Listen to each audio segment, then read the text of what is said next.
He had just gotten a tattoo, and it says, "For those I love, I will sacrifice." If it was up to me, I would still be over there fighting. I love my country, so I wanted to defend it. Knowing what was going to happen, I would still go back and do it all over again.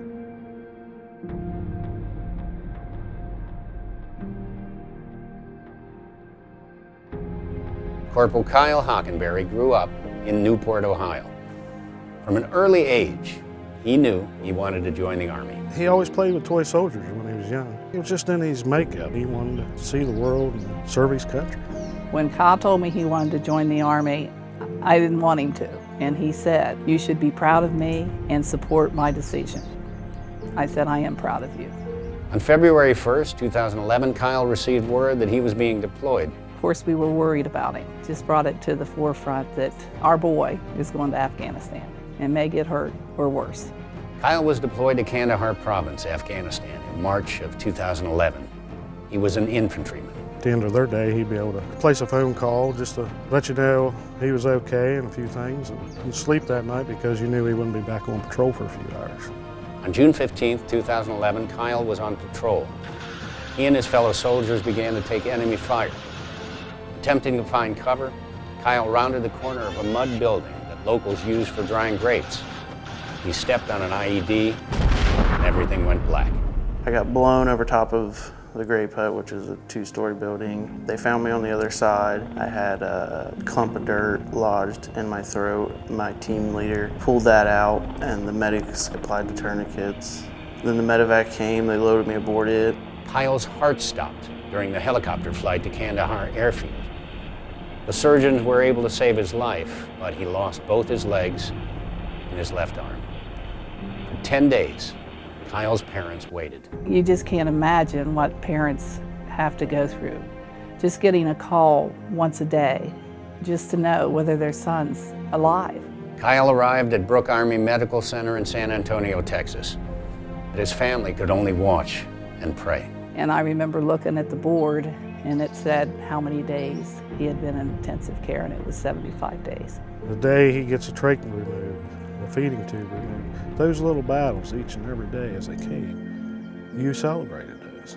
During those months of rehabilitation, Kyle's resilient and positive attitude would falter at times. One of his big concerns was, would somebody want to be with me?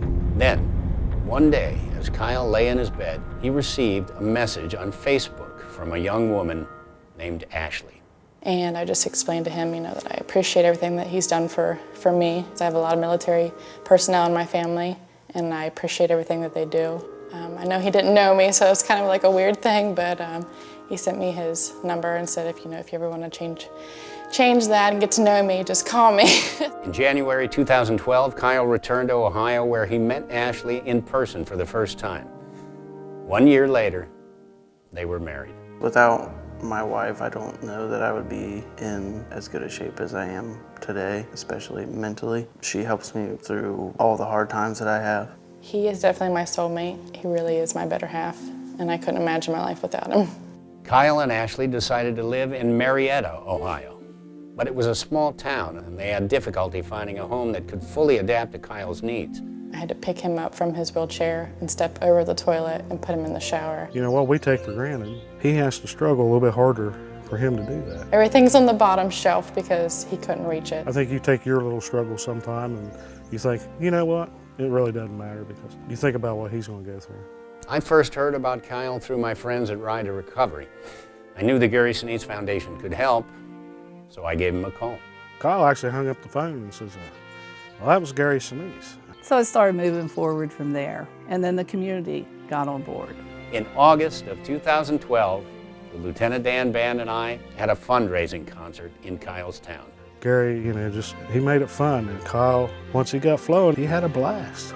In a way, it's giving back to the community that's given so much to help us, because it gives them something to enjoy. With proceeds from the concert, independent community donations, and in collaboration with Building for America's Bravest, construction began on Kyle and Ashley's home, which they chose to have built on a plot of land that has been in Kyle's family for over 100 years.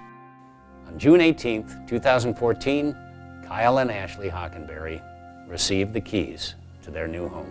It gives me back a lot of freedoms. I can get around, everything's so big and spread out. The kitchen is very convenient, getting stuff down. I mean, I can't thank the Gary Sinise Foundation enough. They have huge hearts, and they stepped up when a lot of other people aren't. So I can't thank them enough for everything they've done for us.